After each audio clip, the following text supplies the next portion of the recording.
A warm welcome to everybody for the 40th meeting of Soteria. Today we have Rider Haggard's classic She, from which the well-known expression she who must be obeyed derives, and I will invite Stead to open the first page of our reading.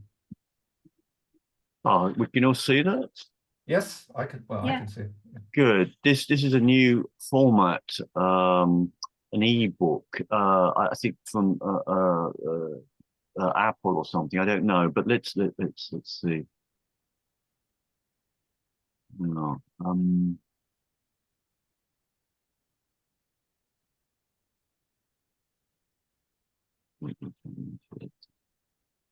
Ah, good, right. I inscribed this history to Andrew Lang, token of personal regard and of my sincere admiration for his learning and his works. He was a translator, Andrew Lang. Michael, have you No. come across him? He was a critic of who's the linguist? I can't think of his name now. They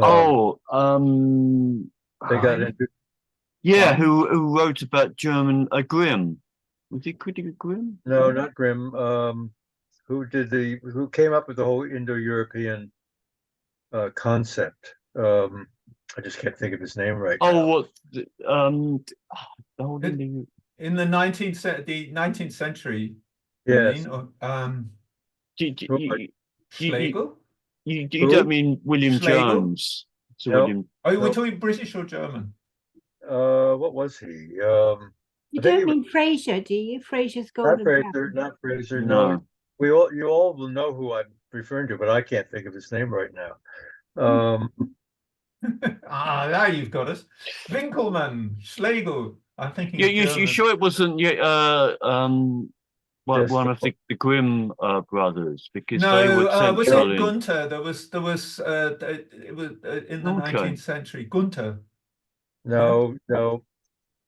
Let's see. I mean, he did translate works from Old Icelandic, as far as I'm aware, and Andrew Lang was a scholar of Germanic languages. Richard Burton? No. So Richard Burton? No. All right, let's try this one. This is an interesting guessing game. It is. Did he write novels, or was he just a theorist of the? A translator. Let's see if I can. Usually they say see also. I can't get to the end of it.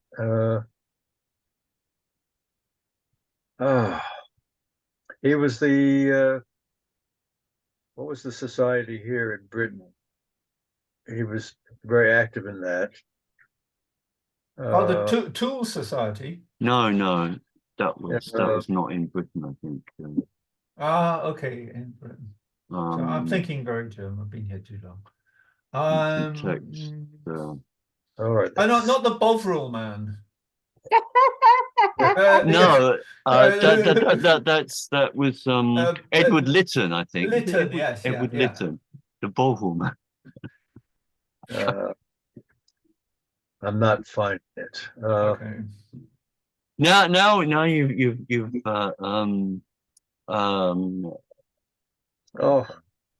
Well, yeah. I know we all know who I'm trying to refer to, but I can't. You should stop saying that, because that makes us want to. You've caused us to itch in curiosity, and the itch must now be scratched by providing the name that we need absolutely to salve our irritation. But being on this video, I see that I can't switch for some reason to my normal screen and look in.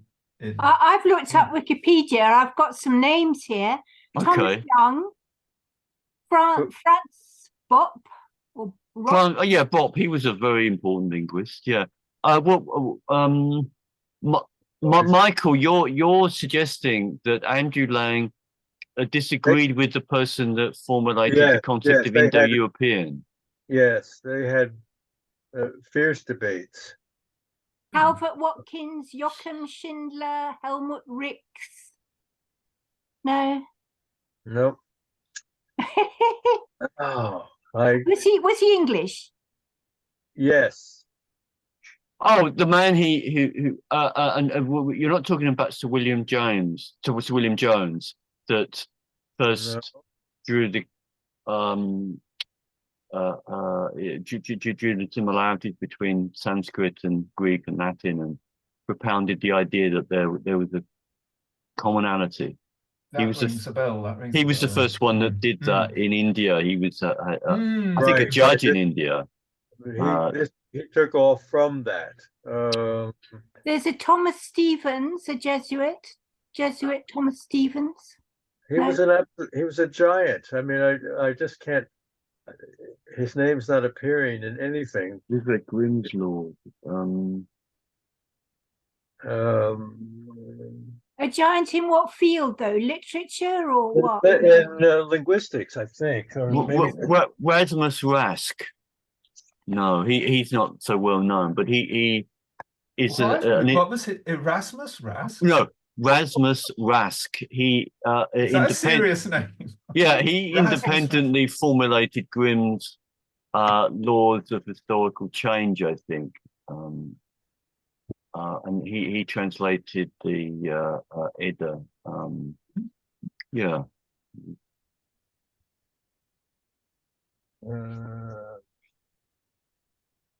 No, I will. let's move on, and I'll see.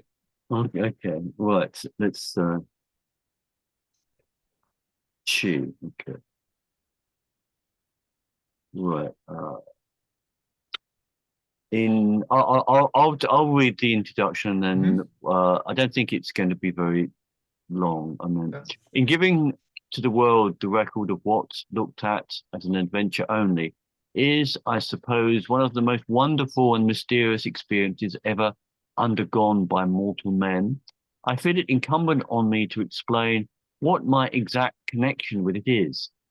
And so I may as well say at once that I'm not the narrator, but only the editor of this extraordinary history, and then go on to tell how it found its way into my hands.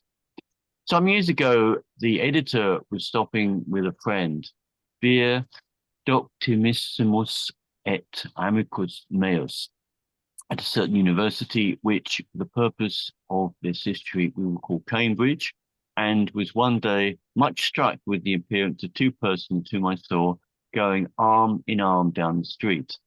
One of these gentlemen was, I think, without exception, the handsomest young fellow I've ever seen. He was very tall, very broad, and had the look of power and a grace of bearing that seemed as native to him as it is to a wild stag. In addition, his face was almost without flaw, a good face as well as a beautiful one. And when he lifted his hat, which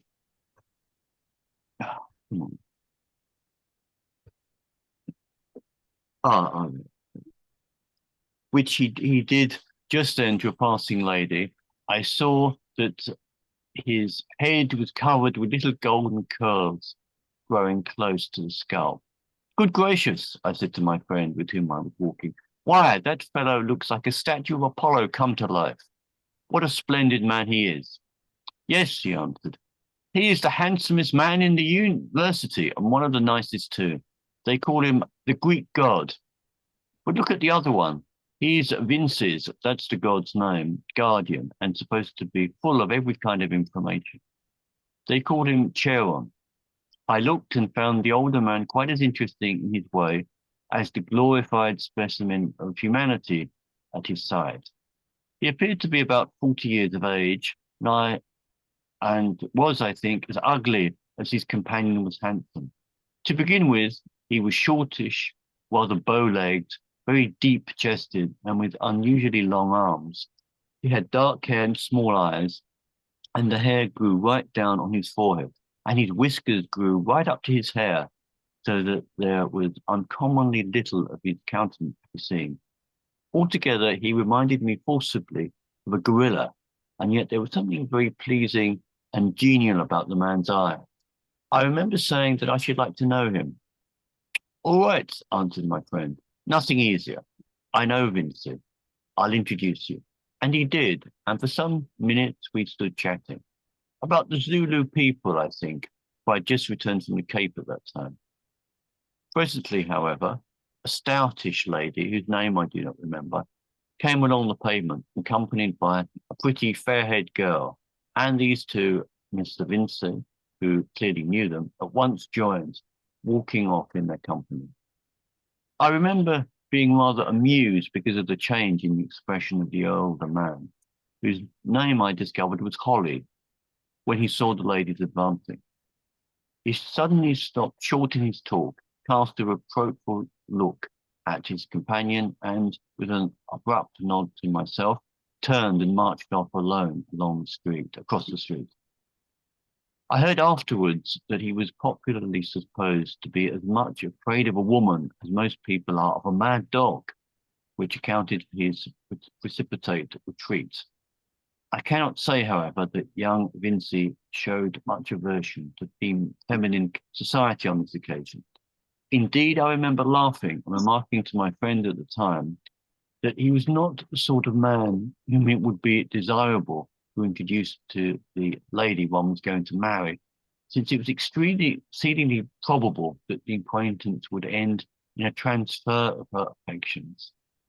He was altogether too good looking, and, what is more, he had none of that consciousness and conceit about him which usually afflicts handsome men and makes them deservedly disliked by their fellows. That same evening, my visit came to an end, and this was the last time I saw or heard of Cowan and the Greek god for many a long day. Indeed, I've never seen either of them from that hour to this, and I do not think it probable that I shall. But a month ago, I received a letter and 2 packets, one of manuscript, and on opening the first one, I found that it was signed by Horace Holly, a name that at the moment was not familiar to me. It ran as follows: Something College, Cambridge, May the 1st, 1840. My dear sir, you will be surprised, considering the very slight nature of our acquaintance, to get a letter from me. Indeed, I think I had better begin by reminding you that we once met, now some 5 years ago, when my ward, Leo Vinci, were introduced to you in the street at Cambridge. To be brief and come to my business, I've recently read with much interest a book of yours describing a Central African adventure. I take it that this book is partly true and partly an effort of the imagination. However this may be, it has given me an idea. It happens, how you will see in the accompanying manuscript, which together with the scarab, the royal son of the sun, and the original sherd, I'm sending to you by hand, that my ward, or rather my adopted son, Leo Vinci, and myself have recently passed through a real African adventure of a nature so much more marvelous than the one which you describe, that, to tell the truth, I'm almost ashamed to admit it to you, lest you should disbelieve my tale. You will see it stated in this manuscript that I, or rather we, have made up our minds not to make this history public during our joint lives. Nor should we alter our determination were it not for a circumstance which has recently arisen. We are, for reasons that, after perusing this manuscript, you may be able to guess, going away again this time to Central Asia, where, if anywhere upon this earth wisdom is to be found, we anticipate that our sojourn there will be a long one. Possibly we shall not return. Under these altered conditions, it has become a question whether we are justified in withholding from the world an account of a phenomenon which we believe to be of unparalleled interest, merely because our private life is involved, or because we are afraid of ridicule and doubt being cast upon our statements. I hold one view about this matter, and Leo holds another. And finally, after much discussion, we have come to a compromise, namely to send the history to you, giving you full leave to publish if you think fit, The only stipulation being that you shall disguise our real names and as much concerning our personal identity as is consistent with the maintenance of the bona fides of the narrative. And now, what am I to say further? I really do not know beyond once more repeating that everything is described in the accompanying manuscript exactly as it happened. As regards she herself, I have nothing to add. Day by day, we gave greater occasion to regret that we did not better avail ourselves of our opportunities to obtain more information from that marvelous woman. Who was she? How did she first come to the caves of Kor? And what was her real religion? We never ascertained, and now, alas, we shall never, at least not yet. These and many other questions arise in my mind, but what is the good of asking them now? Will you undertake this task? Will you undertake the task? We give you complete freedom, and as a reward, you will, we believe, have the credit of presenting to the world the most wonderful history, as distinguished from romance, that its records can show. Read the manuscript, which I've copied out fairly for your benefit, and let me know. Believe me, very truly yours, L. Horace Holly. P.S. Of course, if any profit results from the sale of the writing, should you care to undertake its publication, you can do what you like with it. But if there is a loss, I will leave instructions with my lawyers, Messrs. Jeffrey and Jordan, to meet it. We entrust the shard, the scarab, and the parchments to your keeping till such time as we demand them back again. L.H.H. This name is varied throughout in accordance with the writer's request, editor. This letter, as may be imagined, astonished me considerably, but when I came to look at the manuscript, which the pressure of other work prevented me from doing for a fortnight, I was still more astonished, as I think the reader will be also, and at once made up my mind to press on with the matter. I wrote to this effect to Mr. Holly, but a week afterwards received a letter from that gentleman's lawyers, returning my own with the information that their client, Mr. Leo Vinci, had already left his country for Tibet, and they did not at present know their address. Well, that is all I have to say. Of the history itself, the reader must judge. I give it to him, with the exception of a very few alterations made with the object of concealing the identity of the actors from the general public, exactly as it came to me. Personally, I have made up my mind to refrain from comments.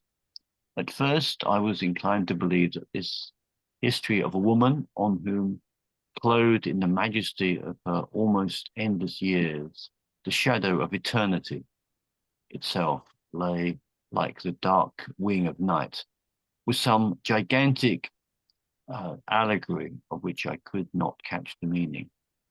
Then I thought it might be a bold attempt to portray the possible result of practical immortality in forming the substance of a mortal who yet drew her strength from earth, and in whose human bosom passions yet rose and fell and beat as in the undying world around her. The winds and the tides rise and fall and beat unceasingly. But as I went on, I abandoned that idea also. To me, the story seems to bear the stamp of truth upon its face. Its explanation I must leave to others, and with this slight preface, which circumstances make necessary, I introduce the world to Aisha and the caves of Kor, the editor. P.S. There is on consideration one circumstance that, after perusal of this history, struck me with so much force that I cannot resist calling the attention of the reader to it. He will observe that so far as we are made acquainted with him, there appears to be nothing in the character of Leo Vinci which, in the opinion of most people, would have been likely to attract an intellect so powerful as that of Aisha. He is not even, at any rate from my view, particularly interesting. Indeed, one might imagine that Mr. Holly would, under ordinary circumstances, have easily outstripped him in the favour of she. Can it be that extremes meet and the very excess and splendor of her mind led her by means of some strange physical reaction to worship at the shrine of matter? Was that ancient Philocrates nothing but a splendid animal loved for his hereditary Greek beauty?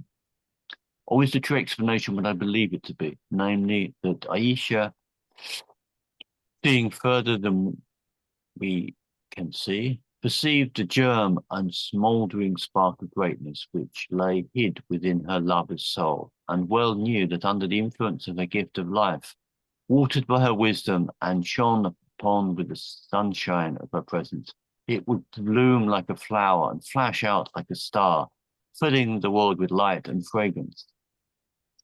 Here also I'm not able to answer, but must leave the reader to form his own judgment on the facts before him, as detailed by Mr. Holly in the following pages.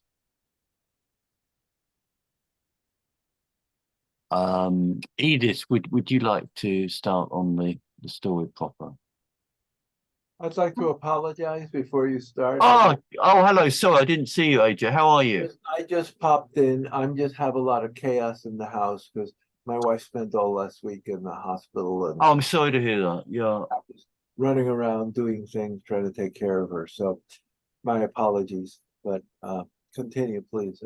I mean, AJ, is you're here.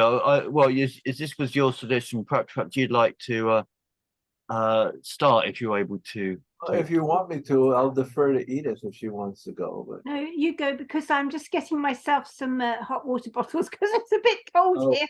Oh, So dear. you go and I'll get my hot water bottle. okay. Chapter 1, My Visitor. There are some events. Hold on. Is there any way to make that a little wider? Because I'm seeing left side would just add highlights and notes. Can that be clicked off? Oh. Yeah, I think you can get rid of that. Yeah, nobody's gonna add highlights and notes, I don't think. Hang on, let's no, yeah, It doesn't seem to offer the usual possibility, does it? Yeah, I'm not. I mean, couldn't AJ? So you can't see the text to Not read well it. enough to read it. I have a copy of my own. I don't see that well enough to read it aloud.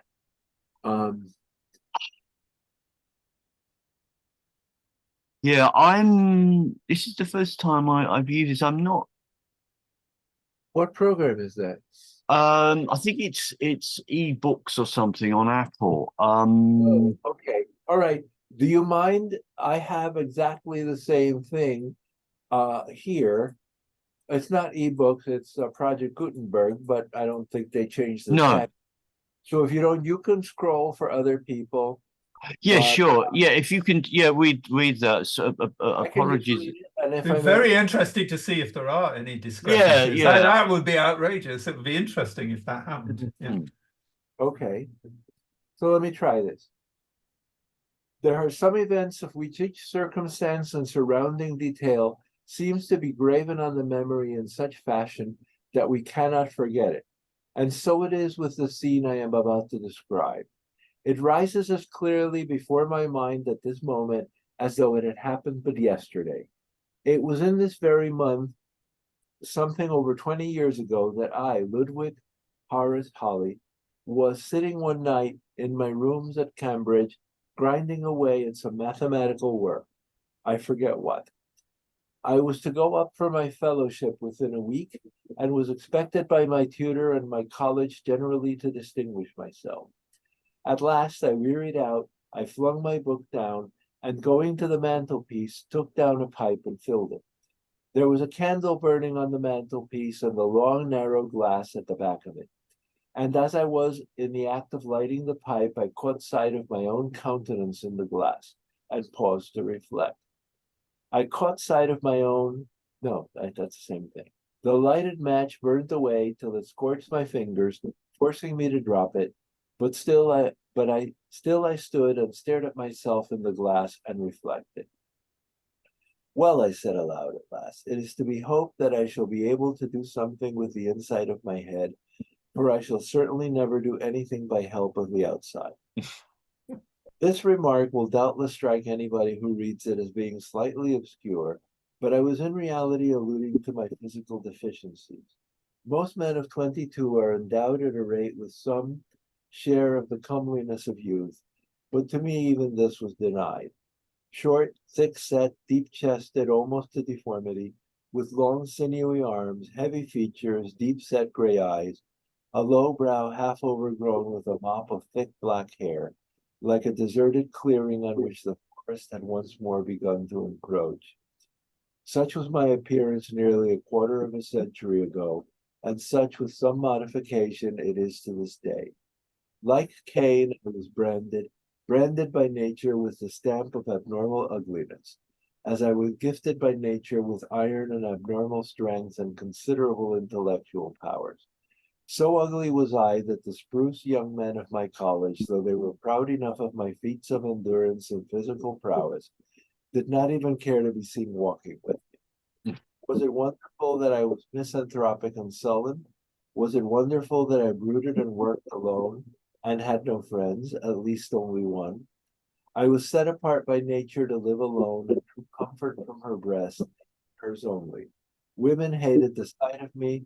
Only a week before I had heard one call me monster when she thought I was out of hearing, and say that I had converted her to the monkey theory. Once, indeed, a woman pretended to care for me, and I lavished all the pent-up affection of my nature upon her. Then money that was to have come to me went elsewhere, and she discarded me. I pleaded with her as I have never pleaded with any living creature before or since, for I was caught by her sweet face and loved her. And in the end, by way of answer, she took me to the glass and stood by side with me and looked into it. Now, she said, if I am beauty, who are you? That was when I was only 20. So I stood and stared and felt a sort of grim satisfaction in the sense of my own loneliness, for I had neither father nor mother nor brother, and as I did so, there came a knock at my door. I listened before I went to open it, for it was nearly 12 o'clock at night, and I was in no mood to admit any stranger. I had but one friend in the college, or indeed in the world.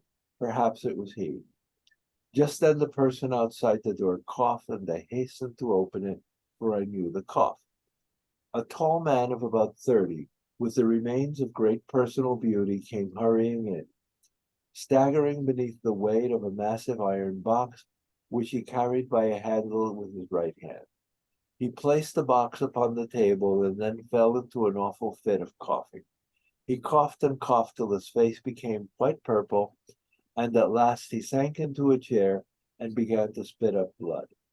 I poured out some whiskey into a tumbler and gave it to him. He drank it and seemed better, even though his better was very bad indeed. Why did you keep me standing there in the cold? He asked pettishly. You know the draughts are death to me. I did not know who it was, I answered. You are a late visitor. Yes, and I verily believe it is my last visit, he answered, with a ghastly attempt at a smile. I am done for, Holly, I am done for. I do not believe that I shall see tomorrow. Nonsense, I said. Let me go for a doctor. He waved me back imperiously with his hand. It is sober sense, but I want no doctors. I have studied medicine and I know all about it. No doctors can help me. My last hour has come. For a year past, I have only lived by a miracle. Now listen to me as you have never listened to anybody before, for you will not have the opportunity of getting me to repeat my words. We have been friends for 2 years. Now tell me how much you know about me. I know that you are rich and have a fancy to come to college long after the age that most men leave it. I know that you have been married and that your wife, and that you have been the best, indeed almost the only friend I ever had. Did you know I have a son? No. I have. He is 5 years old. He cost me his mother's life, and I have never been able to bear to look upon his face in consequence. Holly, if you will accept the trust, I am going to leave you that boy's sole guardian. I sprang almost out of my chair. Me, I said. Yes, you. I have not studied you for 2 years for nothing. I have known for some time that I could not last. And since I realized the fact, I have been searching for someone to whom I could confide the boy and this. And he tapped the iron box. You are the man, Holly, for like a rugged tree, you are hard and sound at the core. Listen, the boy will be the only representative of one of the most ancient families in the world. That is, so far as families can be traced. You will laugh at me when I say it, but one day it will be proved to you beyond a doubt that my 65th or 66th lineal ancestor was an Egyptian priest of Isis, though he himself was of Grecian extraction and called Callicrates.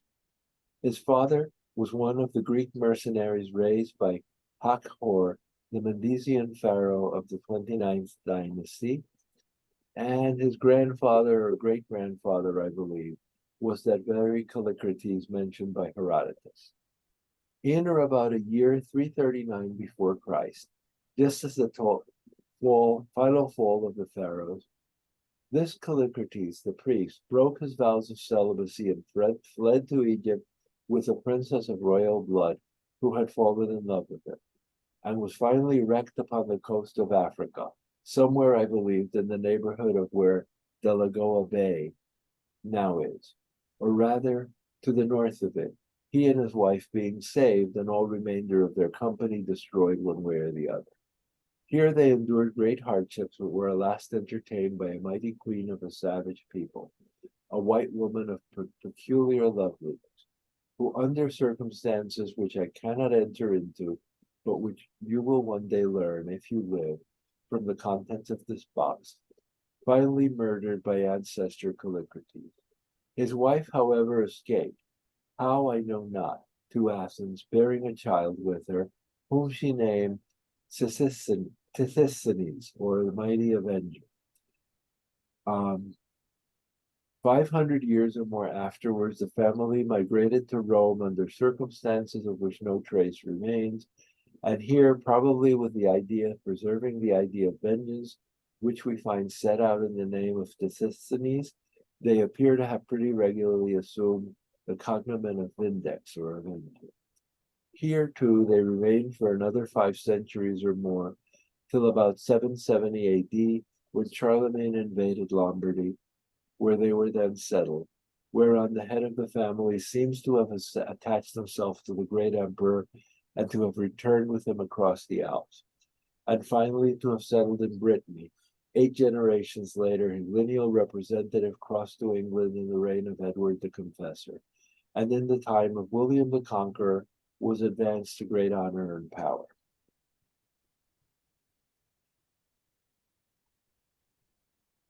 From that time to the present day, I can trace my descent without break. Not that the Vinces, for that was the final corruption of the name after its bearer took root in English soil, have been particularly distinguished. They never came much to the fore. Sometimes they were soldiers, sometimes merchants, but on the whole they have preserved the dead level of respectability and a still deader level of mediocrity. From the times of Charles II till the beginning of the present century, they were merchants. About 1790, my grandfather made a considerable fortune out of brewing and retired. In 1821, he died, and my father succeeded him and dissipated most of the money. 10 years ago, he died also, leaving me a net income of about $2,000 a year. Then it was that I undertook an expedition in connection with that. And he pointed to the iron chest, which ended disastrously enough. On my way back, I traveled in the south of Europe and finally reached Athens. Then I met my beloved wife, who might well have also been called the Beautiful, like my old Greek ancestor. There I married her, and there a year afterwards, when my boy was born, she died. Can I stop now? I need to take a break. Yes. Thank you, AJ. Thank you very much. I have a quick comment. This guy's going to appreciate all that hair later in life. I have to move, but I'm listening. So whoever you can go ahead and keep reading. Yeah, great. Edith, would you like to continue? Are you there? Are those footnotes? I might to read the footnotes. I think you might. Yeah, might just. Yeah, might just, yeah, why not? Only I can't. Whatever the one refers to means the strong and beautiful, or more accurately, the beautiful in strength. Yeah. And whatever the two refers to, the Kratos, here referred to by my friend, was a Spartan spoken of by Herodotus as being remarkable for his beauty. He fell at the glorious battle of Plataea, September the 22nd, 479 BC, when the Lacedaemonians and the Athenians under Pausanias routed the Persians, putting nearly 300,000 of them to the sword. The following is a translation of the passage, which goes, "For Callicrates died out of the battle. He came to the army, the most beautiful man of the Greeks of that day, not only of the Lacedaemonians themselves, but of the other Greeks also. He, when Pausanias was sacrificing, was wounded in the side by an arrow, and then they fought. But on being carried off, he regretted his death and said to Arimnestus, a Plataean, that he did not grieve at dying for Greece, but at not having struck a blow. For although he desired so to do,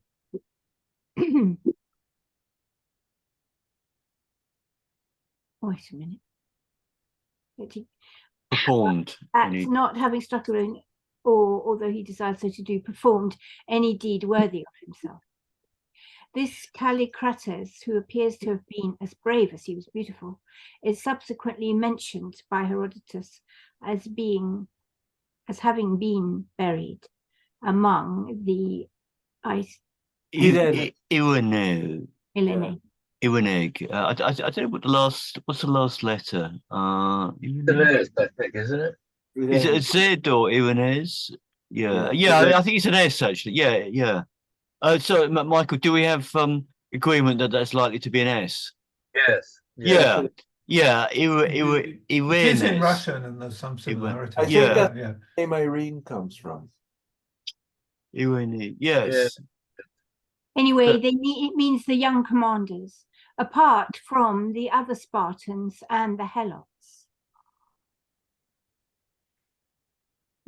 Okay, so I've forgotten where he's just mentioned that his wife died.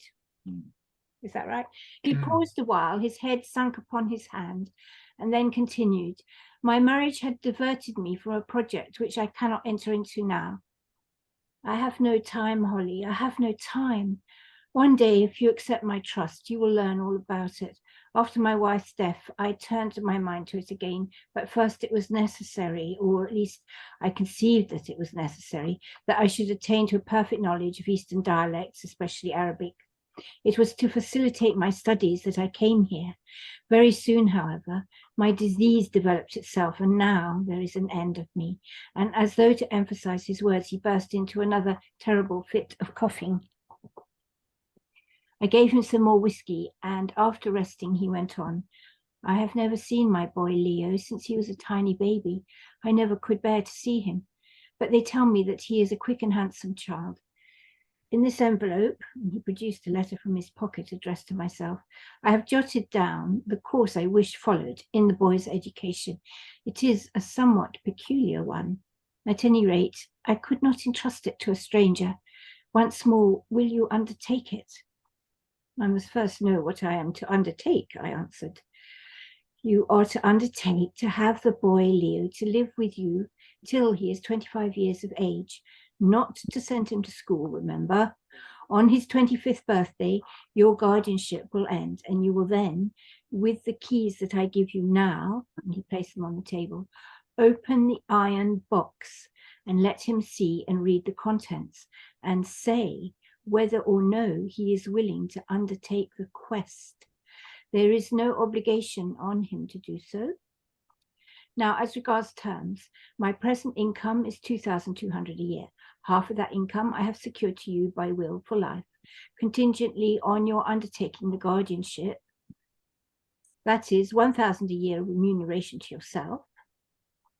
For you will have to give up your life to it, and 100 a year to pay for the board of the boy. The rest is to accumulate till Leo is 25, so that there may be a sum in hand, should he wish to undertake the quest of which I spoke. Oh, and suppose I were to die, I asked. Then the boy must become a ward of chancery and take his chance. Only be careful that the iron chest is passed on to him by your will. Listen, Holly, don't refuse me. Believe me, this is to your advantage. You are not fit to mix with the world. It would only embitter you. In a few weeks, you will become a fellow of your college, and the income that you will derive from that, combined with what I have left you, will enable you to live a life of learned leisure, alternated with the sport of which you are so fond, such as will exactly suit you. He paused and looked at me anxiously, but I still hesitated. The charge seemed so very strange. For my sake, Holly, we have been good friends, and I have no time to make other arrangements. Very well, I said, I will do it, provided there is nothing in this paper to make me change my mind. And I touched the envelope he had put upon the table by the keys. Thank you, Holly, thank you. There is nothing at all. Swear to me by God that you will be a father to the boy and follow my directions to the letter. I swear it, I answered solemnly. Very well, but remember that perhaps one day I shall ask for the account of your oath, for though I am dead and forgotten, yet I shall live. There is no such thing as death, Holly, only a change, and as you may perhaps learn in time to come, I believe that even that change could, under certain circumstances, be indefinitely postponed. And again he broke into one of his dreadful fits of coughing. There, he said, I must go. You have the chest, and my will be found among my papers, under the authority of which the child will be handed over to you. You will be well paid, Holly, and I know that you are honest. But if you betray my trust, by heaven, I will haunt you. I said nothing, being indeed too bewildered to speak. He held up the candle and looked at his own face in the glass. It had been a beautiful face, but disease had wrecked it. Food for the worms, he said. Curious to think that in a few hours I shall be stiff and cold, the journey done, the little game played out. Ah, me, Holly, life is not worth the trouble of life, except when one is in love. At least mine has not been. But the boy Leo's may be, if he has the courage and the faith. Goodbye, my friend. And with a sudden access of tenderness, he flung his arm about me and kissed me on the forehead, and then turned to go. Look here, Vincy, I said, if you are as ill as you think, you had better let me fetch a doctor. No, he said earnestly. Promise me that you won't. I am going to die, and like a poisoned rat, I wish to die alone. I don't believe that you are going to do anything of the sort, I answered. He smiled, and with the word remember on his lips, was gone. As for myself, I sat down and rubbed my eyes, wondering if I'd been asleep. As this supposition would not bear investigation, I gave it up and began to think that Vincy must have been drinking.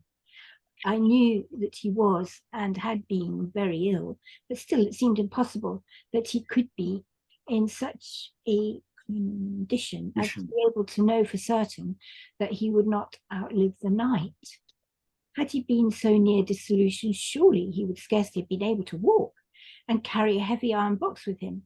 The whole story, on reflection, seemed to me utterly incredible, for I was not then old enough to be aware how many things happen in this world that the common sense of the average man would set down as so improbable as to be absolutely impossible. This is a fact that I have only recently mastered. Was it likely that a man would have a son 5 years of age whom he has never seen since he was a tiny infant? No. Was it likely that he could foretell his own death so accurately? No. Was it likely that he could trace his pedigree for more than 3 centuries before Christ? Or that he would suddenly confide the absolute guardianship of his child and leave half of his fortune to a college friend? Most certainly not. Clearly Vincy was either drunk or mad. That being so, what did it mean? and what was in the sealed iron chest? Thanks very much, Edith. I think it's a good, well done. Michael in London, perhaps you'd care to take up the story. The whole thing baffled and puzzled me to such an extent that at last I could stand it no longer and determined to sleep over it. So I jumped up and, having put the keys and the letter that Vincy had left away into my dispatch box and stowed the iron chest in a large portmanteau, I turned in and was soon fast asleep. As it seemed to me, I had only been asleep for a few minutes when I was awakened by somebody calling me. I sat up and rubbed my eyes. It was broad daylight, 8 o'clock, in fact. Why, what is the matter with you, John? I asked of the gyp who waited on Vincy and myself. You look as though you had seen a ghost. Yes, sir, and so I have, he answered. Leastways, I have seen a corpse, which is worse. I've been in to call Mr. Vincy as usual, and there he lies, stark and dead. Oh, yeah, perhaps just continue a bit if you would. Yeah. The second chapter, the years rolled by. As might be expected, poor Vincy's sudden death created a great stir in the college, but as he was known to be very ill and a satisfactory doctor's certificate was forthcoming, there was no inquest. They were not so particular about inquests in those days as they are now. Indeed, they were generally disliked because of the scandal. Under all these circumstances, being asked no questions, I did not feel called upon to volunteer any information about our interview on the night of Vincy's decease, beyond saying that he had come into my rooms to see me, as he often did. On the day of the funeral, a lawyer came down from London and followed my poor friend's remains to the grave, and then went back with his papers in effect, except, of course, the iron chest, which had been left in my keeping. For a week after this, I heard no more of the matter, and indeed my attention was amply occupied in other ways, for I was up for my fellowship, a fact that had prevented me from attending the funeral or seeing the lawyer. At last, however, the examination was over, and I came back to my rooms and sank into an easy chair with a happy consciousness that I had got through it fairly. Soon, however, my thoughts, relieved of the pressure that had crushed them into a single groove during the last few days, turned to the events of the night of poor Vincy's death. And again I asked myself what it all meant, and wondered if I should hear anything more of the matter, and if I did not, what it would be my duty to do with the curious iron chest. I sat there and thought till I began to grow quite disturbed over the whole occurrence. The mysterious midnight visit, the prophecy of death so shortly to be fulfilled, the solemn oath that I had taken, and which Vincy had called on me to answer to in another world than this. Had the man committed suicide?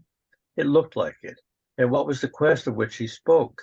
The circumstances were uncanny, so much so that I am by no means nervous or apt to be alarmed at anything that may seem to cross the bounds of the natural. I grew afraid and began to wish I had nothing to do with them. How much more do I wish it now, over 20 years afterwards? As I sat and thought, there came a knock at the door, and a letter in a big blue envelope was brought in to me. I saw at a glance that it was the lawyer's letter, and an instinct told me that it was connected with my trust. The letter, which I still have, runs thus. Sir, our client, the late M.L. Vincy, Esquire, who died on the 9th instant in College, Cambridge, has left behind him a will of which you will please find copy enclosed, and of which we are the executors. Under this will, you will perceive that you take a life interest in about half of the late Mr. Vincy's property, now invested in councils, subject to your acceptance of the guardianship of his only son, Leo Vincy, at present an infant, aged 5.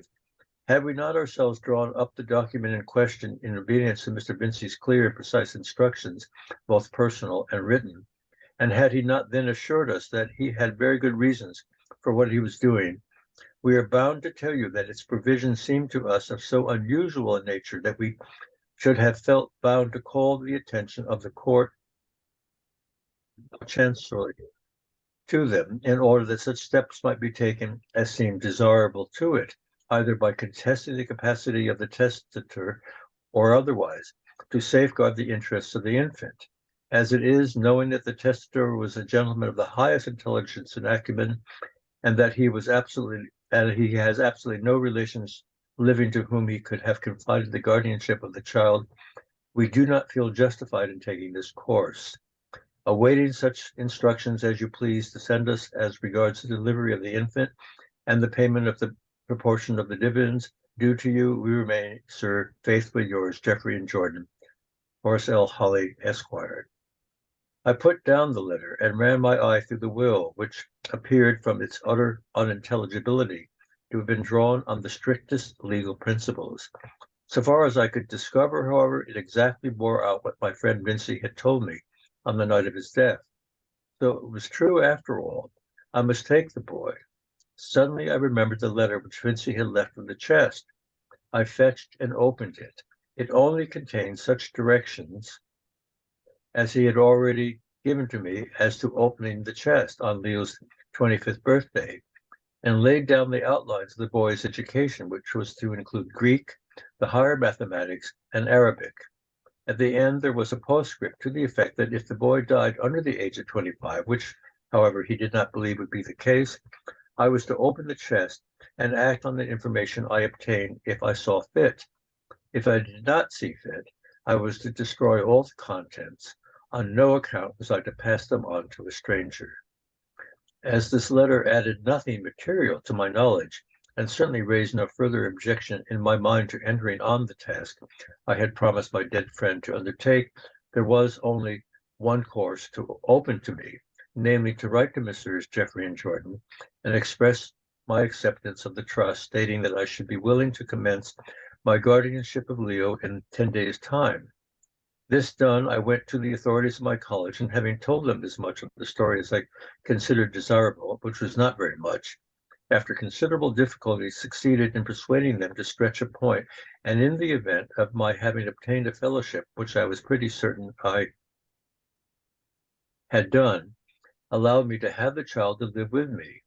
Their consent, however, was only granted on the condition that I vacated my rooms in college and took lodging. This I did, and with some difficulty succeeded in obtaining very good apartments quite close to the college gates. The next thing was to find a nurse, and on this point I came to a determination. I would have no woman to lord it over me about the child and steal his affections from me. The boy was old enough to do without female assistance, so I set to work to hunt up a suitable male attendant. With some difficulty, I succeeded in hiring a most respectable, round-faced young man who had been a helper in a hunting stable, but who said that he was one of a family of 17 and well accustomed to the ways of children, and professed himself quite willing to undertake the charge of Master Leo when he arrived. Then, having taken the iron box to town and with my own hands deposited it at my banker's, I bought some books upon the health and management of children and read them first myself and then aloud to Job, that was the young man's name, and waited. I think you've done a good job, Michael. Yeah, perhaps the other Michael you'd like to take on the story. At length the child arrived in the charge of an elderly person who wept bitterly at parting with him, and a beautiful boy he was. Indeed, I do not think that I ever saw such a perfect child before or since. His eyes were grey, his forehead was broad, and his face, even at that early age, clean cut as a cameo, without being pinched or thin. But perhaps his most attractive point was his hair, which was pure gold in colour and tightly curled over his shapely head. He cried a little when his nurse finally tore herself away and left him with us. Never shall I forget the scene. There he stood with the sunlight from the window playing upon his golden curls, his fist screwed over one eye, whilst he took us in with the other. I was seated in a chair and stretched out my hand to him to induce him to come to me, while Job, in the corner, was making a sort of clucking noise, which, arguing from his previous experience, or from the analogy of the hen, he judged would have a soothing effect and inspire confidence in the youthful mind. And running a wooden horse of peculiar hideousness backwards and forwards in a way that was little short of inane.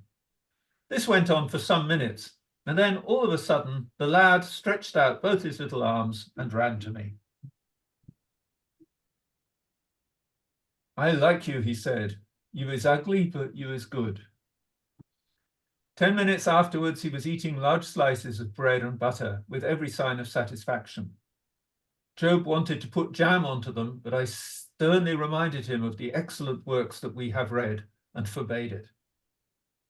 In a very little while, for, as I expected, I got my fellowship, the boy became the favourite of the whole college, where all orders and regulations to the contrary notwithstanding, he was continually in and out, a sort of chartered libertine, in whose favour all rules were relaxed. The offerings made at his shrine were simply without number, and I had serious difference of opinion with one old resident fellow, now long dead, who was usually supposed to be the crustiest man in the university and to abhor the sight of a child. And yet I discovered, when a frequently recurring fit of sickness had forced Job to keep a strict lookout, that this unprincipled old man was in the habit of enticing the boy to his rooms and there feeding him upon unlimited quantities of brandy balls and making him promise to say nothing about it.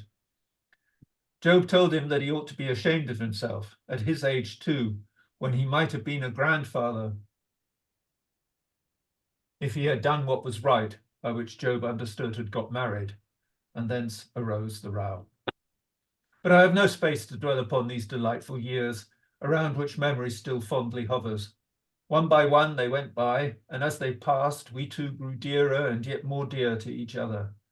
Few sons have been loved as I love Leo, and few fathers know the deep and continuous affection that Leo bears to me. The child grew into the boy, and the boy into the young man, while one by one the remorseless years flew by, and as he grew and increased, so did his beauty, and the beauty of his mind grow with him.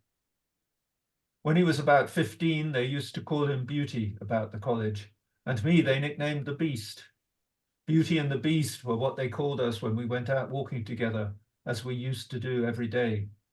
Once Leo attacked a great strapping butcher's man, twice his size, because he sang it out after us and thrashed him too, thrashed him fairly. I walked on and pretended not to see till the combat got too exciting, when I turned round and cheered him on to victory. It was the chaff of the college at the time, but I could not help it. Then when he was a little older, the undergraduates found fresh names for us. They called me Charon and Leo the Greek god. I will pass over my own appellation with the humble remark that I was never handsome and did not grow more so as I grew older. As for his, there was no doubt about its fitness. Leo at 21 might have stood for a statue of the youthful Apollo. I never saw anybody to touch him in looks, or anybody so absolutely unconscious of them. As for his mind, he was brilliant and keen-witted, but not a scholar. He had not the dullness necessary for that result. We followed out his father's instructions as regards his education strictly enough, and on the whole, the results, especially in the matters of Greek and Arabic, were satisfactory. I learnt the latter language in order to help to teach it to him, but after 5 years of it, he knew it as well as I did, almost as well as the professor who instructed us both. I always was a great sportsman. It is my one passion, and every autumn we went away somewhere shooting or fishing, sometimes in Scotland, sometimes to Norway, once even to Russia. I am a good shot, but even in this he learned to excel me. When Leo was 18, I moved back into my rooms and entered him at my own college, and at 21 he took his degree, a respectable degree, but not a very high one. Then it was that I, for the first time, told him something of his own story and of the mystery that loomed ahead. Of course, he was very curious about it, and of course I explained to him that his curiosity could not be gratified at present. After that, to pass the time away, I suggested that he should get himself called to the bar, and this he did, reading at Cambridge, and only going up to London to eat his dinners. I had only one trouble about him, and that was that every young woman who came across him, or if not everyone, nearly so, would insist on falling in love with him. Hence arose difficulties which I need not enter into here, though they were troublesome enough at the time.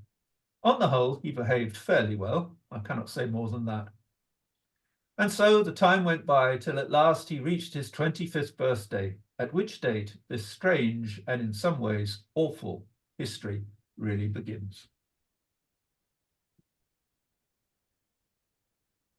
How do we feel about calling a halt at this point or not, as we've reached the juncture of the third chapter? That's a good question. So, Yeah, let's try to see. Let's go on. It's too interesting. Well, he does have the ability to. I'm just a bit worried that we'll be reaching. I've got the book here. We do reach a part where it's very much in Greek and Old English and Latin. Perhaps we should stop there. Let me just see where that is.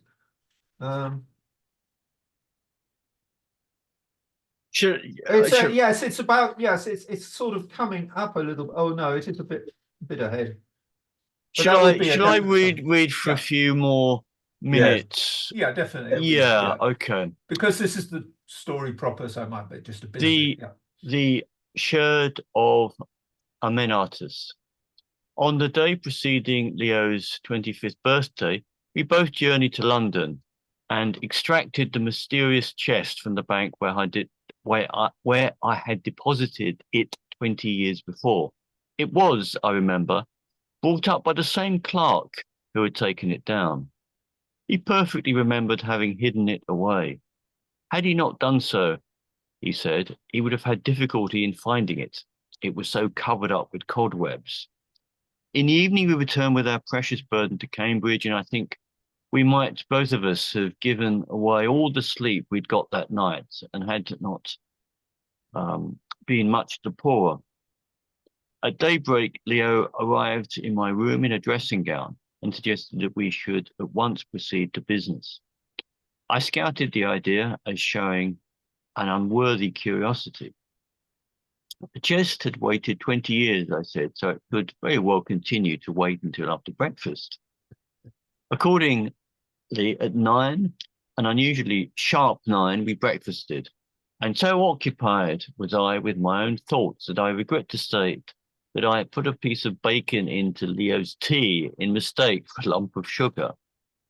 Job, too, to whom the contagion of excitement had, of course, spread, managed to break the handle of my Sèvres china teacup, the identical one, I believe, that Marrot had been drinking from just before he was stabbed in his bath. At last, however, breakfast was cleared away, and Job, at my request, fetched the chest and placed it upon the table in a somewhat gingerly fashion, as though he mistrusted it. Then he prepared to leave the room. "Stop a moment, Job," I said.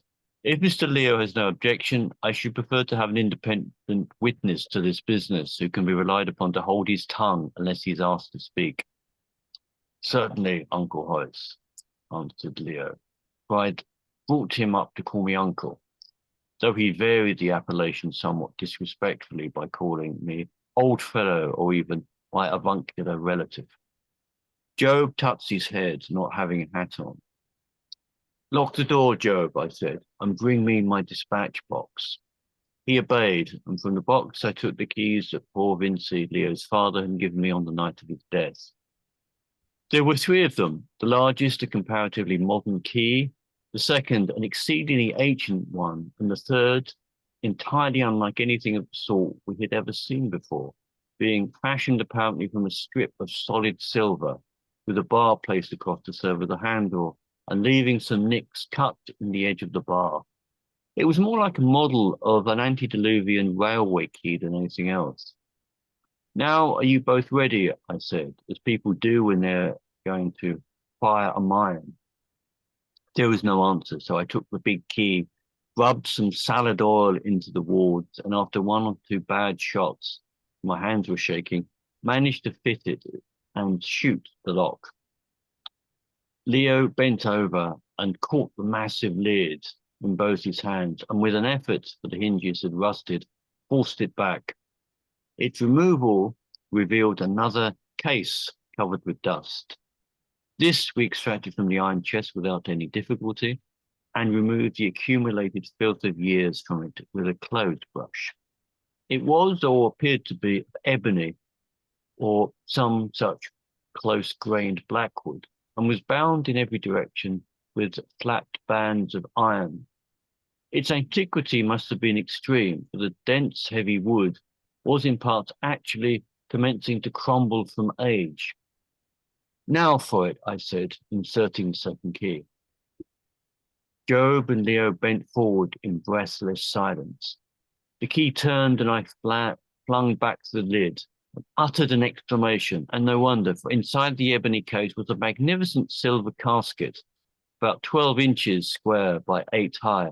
It appeared to be of Egyptian workmanship, and the forelegs were formed of sphinxes, and the dome-shaped cover was also surmounted by a sphinx. The casket was, of course, much tarnished and dinted with age, but otherwise in fairly sound condition. I drew it out and set it on the table, and then, in the midst of the most perfect silence, I inserted the strange-looking silver key and pressed this way and that until at last the lock yielded and the casket stood before us. It was filled to the brim with some brown shredded material, more like vegetable fiber than paper, the nature of which I have never been able to discover. This I carefully removed the depth of some 3 inches when I came to a letter enclosed in an ordinary modern-looking envelope and addressed in the handwriting of my dear friend Vinci. To my son Leo, should he live to open this casket. I handed the letter to Leo, who glanced at the envelope and then put it down upon the table, making a motion to me to go on emptying the casket. The next thing that I found was a parchment, carefully rolled up. I unrolled it and seeing that it was also in Vinci's handwriting and headed Translation of Unicial Greek writing on the potsherd, I put it down by the letter. Then followed another ancient roll of parchment that had become yellow and crinkled with the passage of years. This I also unrolled. It was likewise a translation of the same Greek original, but into black letter Latin, which at first glance from the style and character appeared to me to date from somewhere about the beginning of the 16th century. Immediately beneath this roll was something hard and heavy wrapped up in yellow linen and reposing upon another layer of the fibrous material. Slowly and carefully, we unrolled the linen, exposing to view a very large but undoubtedly ancient potsherd of a dirty yellow color. This potsherd had, in my judgment, once been part of an ordinary amphora of medium size. For the rest, it measured 10.5 inches in length by 7 in width. It was about 1/4 of an inch thick and densely covered on the convex side that lay towards the bottom of the box, with writing in the latter Unicial Greek character, faded here and there, but for the most part legible, the inscription having evidently been executed with the greatest care and by means of a reed pen, as the ancient often used. I must not forget to mention that in some remote age, this wonderful fragment had been broken in two and rejoined by means of cement and 8 long rivets. Also, there were numerous inscriptions on the inner side, but these were of the most erratic character and clearly been made by different hands and in many different ages. And of them, together with the writings on the parchments, I shall have to speak presently. Wow. Oh, well, that's nice doing it like that. Yeah. That's unexpected. Actually,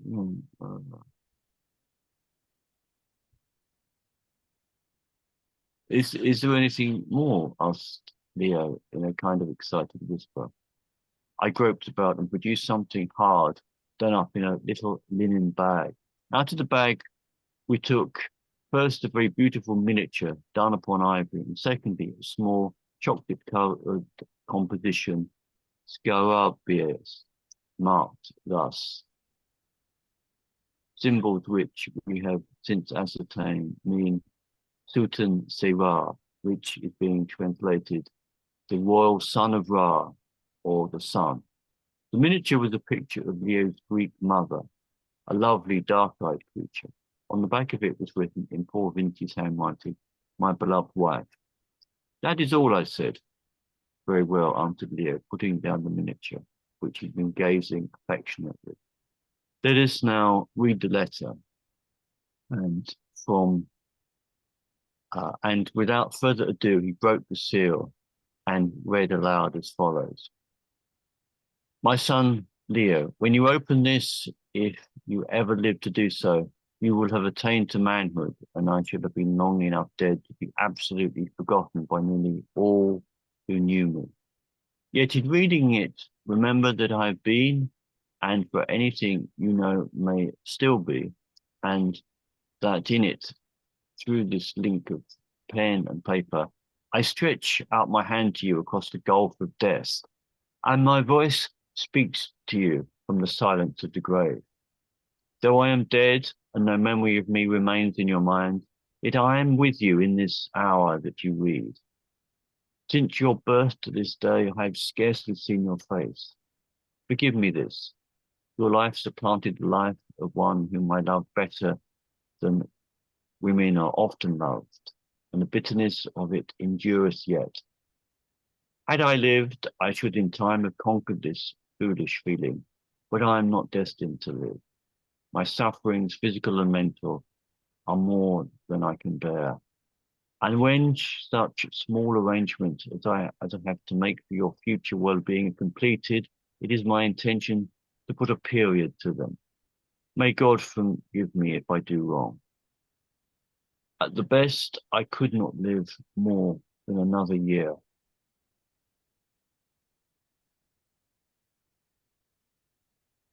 So he killed himself, I exclaimed. I thought so. And now, Leo went on without replying, enough of myself.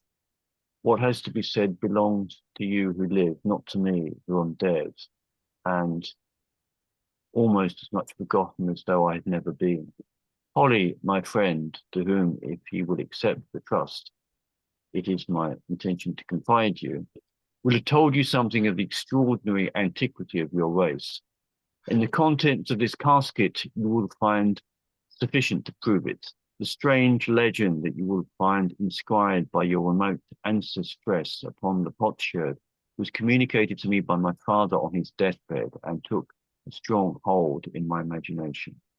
When I was only 19 years of age, I determined, as to his misfortune, did one of our ancestors about the time of Elizabeth, to investigate its truth.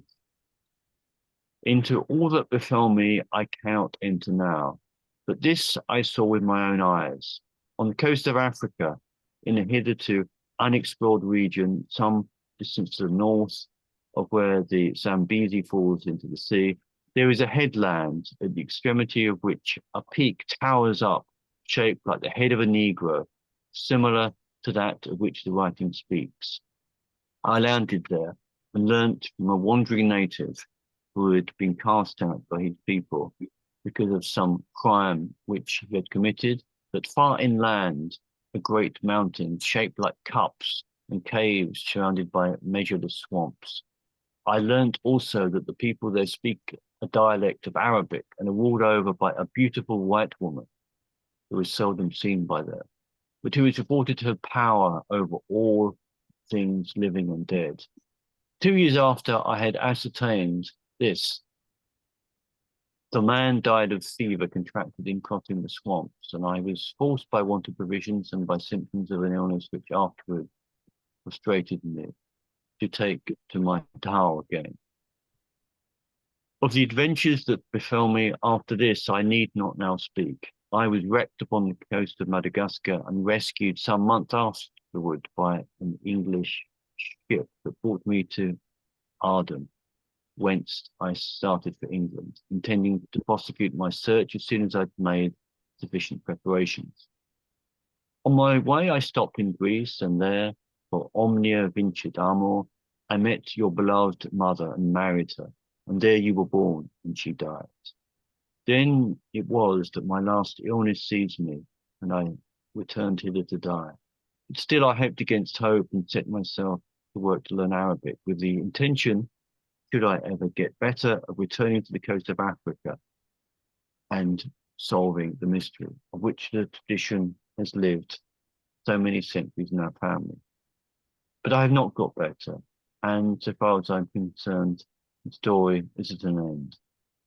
I think I may stop there. I'm not sure whether we're coming to the end of a chapter or something, but have a look, Stan. I think very Yeah, soon the Greek okay. begins, and that might be just, maybe it takes a lot of time. At some stage, yeah, maybe we stop at the Greek. Might be. I don't know what you think, Dear Yeah. me. because I think nobody's going to be able to easily, at least, and read the Greek and explain to There- us what the. Unless we got that just my suggestion that would be a kind of point to Yeah. end, wouldn't it? No, you had it. You had it. You were there. Yeah. That. There. You keep going past it. No, No. It's a the bit next one, further, isn't it? one, Yeah. I think end Yeah, was. for you, however, my son. That's yeah, that's it. Yeah. Yeah. My AJ, is it with your suggestion? Are you still with us? Would you like to maybe decide where we should finish for today?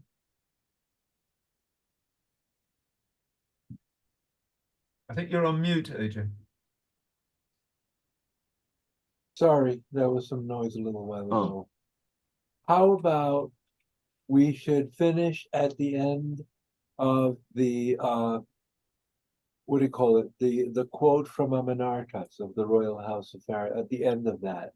Oh yeah, it's your decision. So what if you would take it up from for you to the point that you'd like to finish? I think that would be good.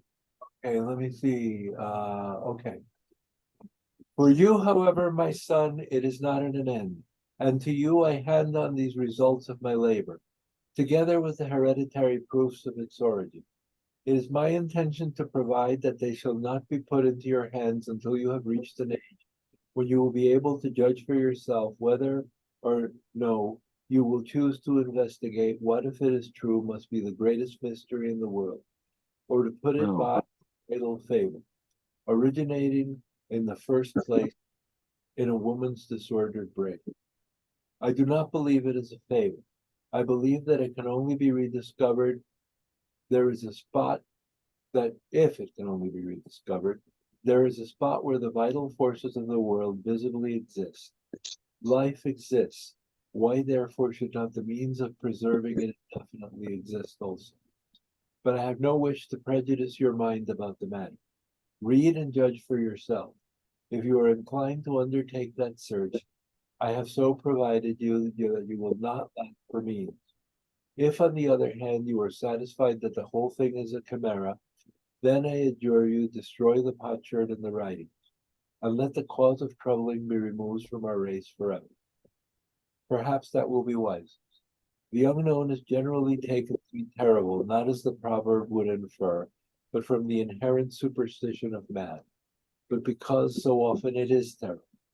He who would tamper with the vast and secret forces that animate the world may well fall a victim to it. And if the end were attained, if at last you emerge from the trial ever beautiful and ever young, defying time and evil, lifted above the natural decay of flesh and intellect, who shall say that the awesome change would prove a happy one? Choose, my son, and may the power who rules all things, and who says, "Thus far you shall go, and thus much shalt thou learn," direct choice to your own happiness and the happiness of the world, which in the event of your success, you would one day certainly rule by pure force of accumulated experience. Farewell. Thus the letter, which was unsigned and undated, abruptly ended. What do you make of that, Uncle Holly? Said Leo, with a sort of gasp, as he replaced it on the table. We have been looking for a mystery, and we certainly seem to have found one. What do I make of it? Why, that your poor father was off his head, of course, I answered testily. I guessed as much that night 20 years ago when he came into my room. You see, he evidently hurried his own end, poor man. It is absolute. That's it, sir, said Job solemnly. Job was a most matter-of-fact specimen of a matter-of-fact class. Well, let's see what the potsherd has to say at any rate, said Leo, taking up the translation in his father's writing and commencing to read. I am an artist of the royal house of the pharaohs of Egypt, wife of Callicrates, the beautiful in strength, a priest of Isis, whom the gods cherish and demons obey. Being about to die to my little son, Tisisthenes, that's a tough one, the mighty avenger, I fled with thy father from Egypt in the days of Lectabanes, causing him through love to break the vows that he had vowed. We fled southward across the waters, and we wandered far, twice 12 moons, on the coast of Libya, Africa, that looks toward the rising sun, whereby a river is a great rock carven like the head of an Ethiopian. 4 days on the water from the mouth of a mighty river were we cast away, and some were drowned and some died of sickness. But us wild men took through wastes and marshes, where the seafowl hid the sky, bearing us 10 days' journey till we came to a hollow mountain, where a great city had been and fallen, and where there are caves of which no man has seen the end. And they brought us to the queen of the people, who placed pots upon the heads of strangers, who is a magician having a knowledge of all things, and life and loveliness that does not die. And she cast eyes of love upon that father, Callicrates, and would have slain me and taken him to husband. But he loved me and feared her and would not. Then did she take us and lead us by terrible ways, by means of dark magic, to where the great pit is, in the mouth of which the old philosopher lay dead, and showed to us the rolling pillar of her life that dies not, whereof the voice is as the voice of thunder, and she did stand in the flames and come forth unharmed, and yet more beautiful. Then did she swear to make thy father undying even as she is, if thou would but slay me and give myself to her. For me she could not slay because of the magic of my own people that I have, and that prevented thus far against her. And he held his hand before his eyes to hide her beauty and would not. Then in her rage did she smite him by her magic, and he died. But she wept over him and bore him thence with lamentations, being afraid. Me she sent to the mouth of the great river where the ships come, and I was carried far away on the ships where I gave thee birth. And hither to Athens I came at last after many wandering. Now I say to thee, my son, Tisisthenes, seek out the woman and learn the secret of life. If thou mayest find the way, slay her, because of thy father Callicrates. And if thou dost fear or fail, this I say to all thy seed who come after me, till at last a brave man be found among them, who shall bathe in the fire and sit in the place of the pharaohs. I speak of those things that though they be past belief, yet I have known, and I lie not. I think we should stop there. Yeah, thank you very much indeed. Wow, yeah, that was such as to really engage one's attention. I'm sure I wasn't the only one that was drawn into it. Yeah. Yeah, Absolutely. I almost feel sorry for those of you who didn't read it at the absolutely right moment of 12 years old, where that book just sweeps you off your feet. And I still think it's a wonderful piece of writing, but Yeah. of course, for 12 years old is the perfect age to read it, I think. What was your reaction at 12? 12? I was completely stunned. I was deeply in love with the woman who didn't exist. I was a fiction. Just I've been hit on the head with a cricket ball. I was completely off my feet. It was the first book in my life which completely, knocked me for six. I was so stunned by this book, I was obsessed with it. Really? Yeah, Absolutely. it was the first book they really, well, I think it was, yeah. first novel that I read that really How excited me. did such prefer? And how had you come across it? Now, that's interesting. I think a boy at school had it and lent it to me, a chap called Brady, a little Irish fellow who said I might like it. I think that was, I'm pretty sure it was. Yes, it was. He lent it to me, and that was, it wasn't, it was a rather lurid cover edition because the film had just appeared. I think there was a picture of Ursula Andress on the front. Yeah. But yeah, yeah, that's how it And- was. and- It wasn't the school library, it probably wouldn't have been allowed, but it's quite sort of heretical in point of view of the belief in reincarnation and so forth. Yeah, because I mean, this was a Roman Yes, Catholic yeah, school, yeah, wasn't it? yeah. And when you finished the book, were you somewhat disappointed, or had it sustained your initial reaction? Oh, completely sustainable. 100%. Oh, that's good. That is good. Yeah, And I read it again about 40 years later, a little bit apprehensively, because I thought there might be a great disappointment, because I have experienced that with books. I experienced that very much with Lawrence Durrell's Alexandra Quartet, which I also bowled me over when I was 16, and I found it quite pretentious 40 years later and thought, I don't know. But this book didn't disappoint again. This book didn't. It was still a superb read, I think. Yeah. But that's just by obviously subjective reaction. Well, I think that is very substantial evidence of the quality of something, that it can be read by the same person at 12 and much later, given everything that would have happened, between those points in time, and it's still found to be something worth. That is quite a test, really. Michael, I mean, have you read it, Michael? No, I haven't. No. Yeah, it's I mean, I think it's available. We can all follow it up, and I think I'm inclined to do so. Really, it's part. I mean, you were curious to see what was going to happen, weren't you? Yes. Yeah, which is something. No, I look forward to reading it.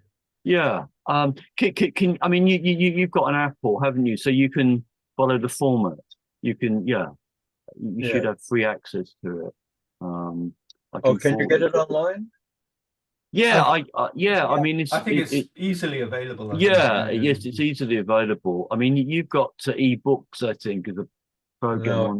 No, I don't like to read on the computer. I see. I think it's reasonably accessible on eBay. I don't think it's in print, but I think you can still get lots of stuff. Okay. Do you guys want my PDF? Oh, Sure. you have a PDF of the book? Yeah, that's what I was reading along. So I didn't get that. Sorry. I mean, is it quite a nice PDF? Quite nicely printed. It's a really nice one. It's Project Gutenberg. Yeah, sure. Yeah, please do. Yeah, forward that to me. Right Yeah, that would be nice. That would be nice.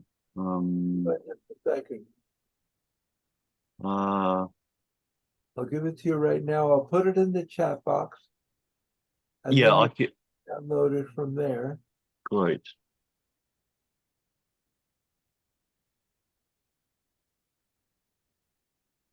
Max Muller. So that was the chap you were speaking of. Yeah, I think we should all have got that, maybe. Yeah. I was really surprised that we couldn't. There you go. It's in the chat box. Oh, thank you. Yeah. When I couldn't see the screen properly, I just reverted to my Project Gutenberg version. Okay, I think I downloaded that. Good, I've downloaded that. So anyone wants it, they can answer. Edith, have you read the book, or was this your first taste of it? No, I think I've only read King Solomon's Mines when I was a child. Oh, yeah. But it's so well written. It's right up my street. I love it. They're so funny in bits as well. Yes, he is a good writer. Yes, he is. Very, very good use of English. I did learn a word that I hadn't encountered, which was GYP, which I was going to ask, what is that?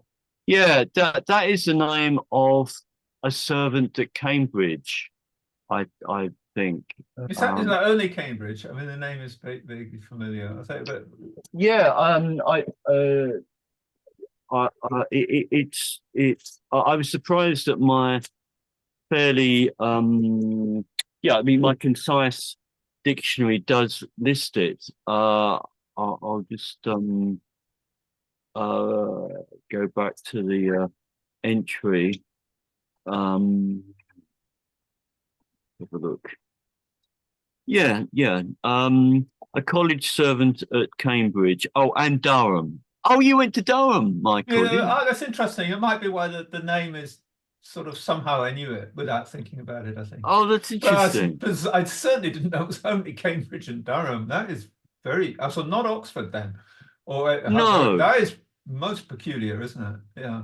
Yeah, it says And here. what does it come from? Does it give the origin? Yeah, it says in brackets perhaps from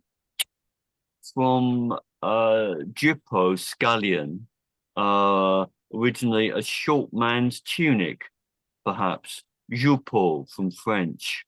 I don't know, but lots of the I think it's could be speculation. Yeah. I mean, lots of it. But how strange it should be two universities. And yeah, I don't know. Was Durham formed as an offshoot of Cambridge or something? No, except that it was formed very much as a religious university, so maybe there's a connection. But they all were, weren't they? Yeah, they all were. So yeah, so no, I have no idea. No, Okay. very.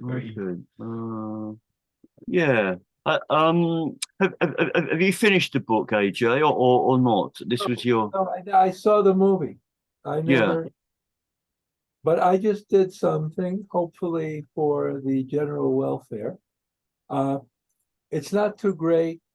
I tried, but my Greek is half a century old. I can't do it anymore. I apologize for that, but You mean your knowledge of Greek is half a century old, or your knowledge, Greek is it's half a century old Greek? No, obviously your knowledge. Put it through Google Translate. I just did that while we were chatting. I am pasting it. Oh shit! I have to paste it in several iterations. As you know, Google Translate is not the greatest, but it should give you some idea what the hell is going on there. I'm pasting it in several iterations because it won't let me do the whole thing. Oh, well, isn't that is interesting. That's an interesting. Let me see. I'm just going to paste that. I think the book doesn't offer any translation. No, in those days you were just supposed to know. You were supposed to know, yeah. I mean, that's right. Thomas Mann in Zauberberg expects his readers to know French, and the modern translation translates the French, whereas the older translations also expected you to know the French. Yes, but there is a kind of general dumbing down in that respect now, and yes, I mean, you were expected to know ancient Greek. Okay, I'm pasting. Oh, thank you. Yeah. Thank you. Yeah. Here you go. I'm still at it. Oh, it's quite a long one. Is that the last one? Is that the? This is the last one. Okay. Okay. Well, I'm going to. Yeah, my book, it has Greek in capital letters and then Greek in non-capital letters and written Greek. Yeah, I know.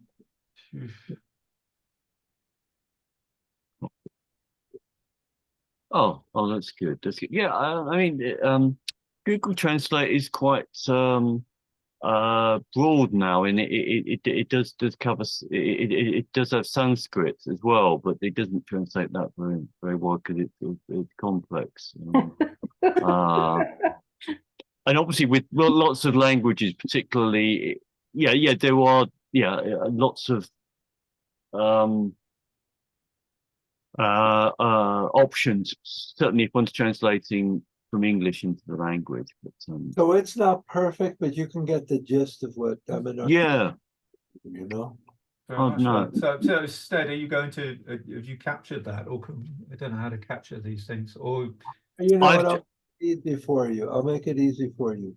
I will paste a text file in there that you can just download. Oh, super! Thanks very much. It's still not great. It's just what I did. Yeah. There you go. That's the whole little I'm an artist thing.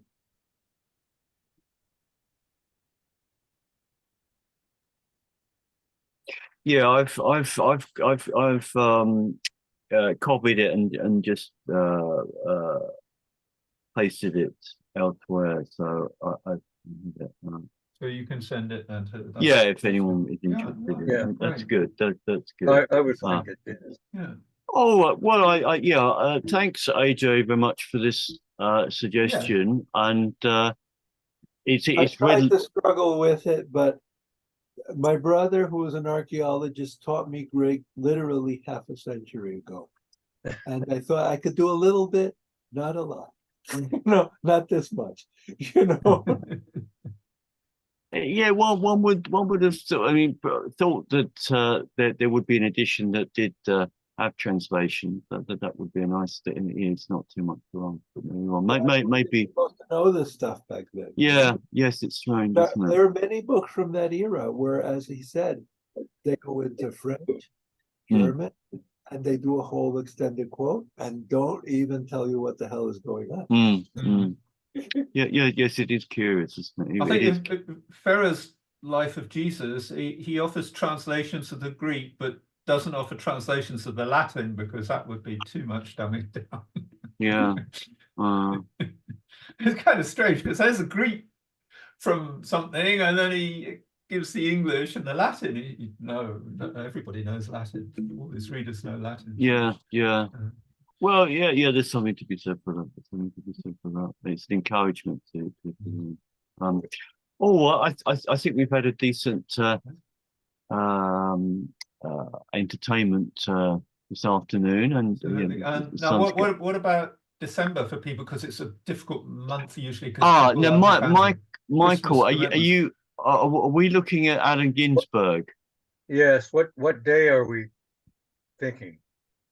Well, I was thinking of I don't know, perhaps if people see what people think, the people who are here, obviously. If Michael could do that in the new year, and for Christmas we have people bringing their own poems, but maybe that's not an idea. That's just an idea. This is kind of a Christmassy thing to do, maybe. I mean, bringing 2 or 3 poems that they particularly like, and then maybe the other people could say if they recognize them. Oh, yeah, Not our own poems.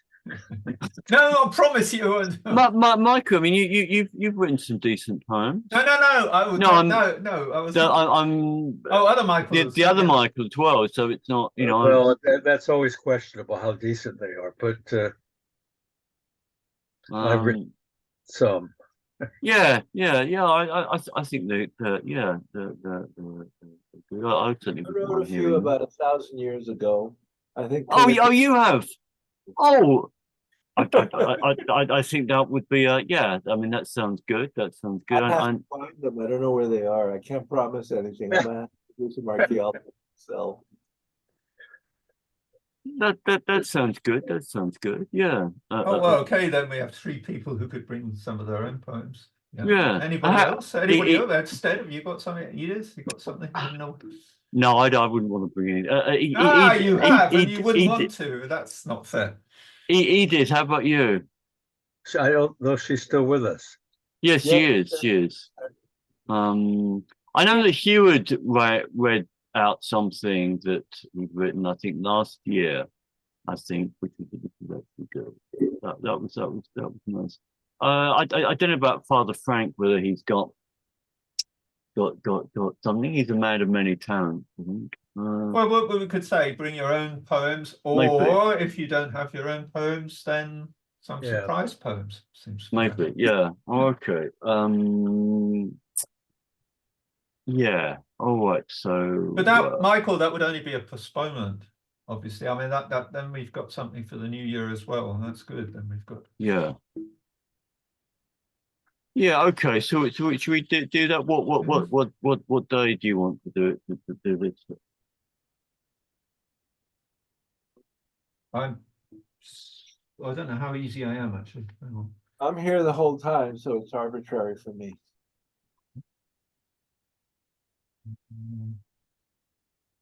Let me see. Maybe the 17th. Another day.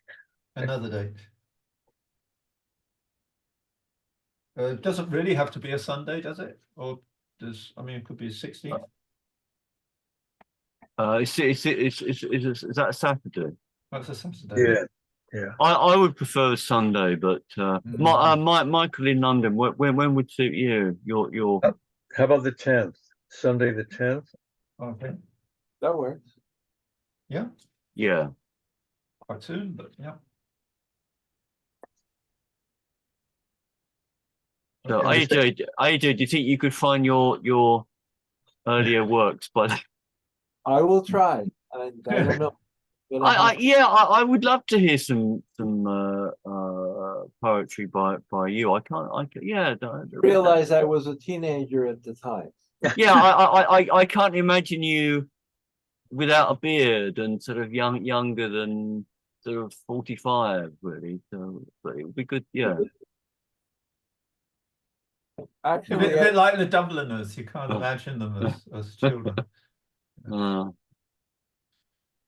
Yeah, okay. So, and the same sort of time, then I'll send out invitations. Yeah, fine. I think this is good. Yeah.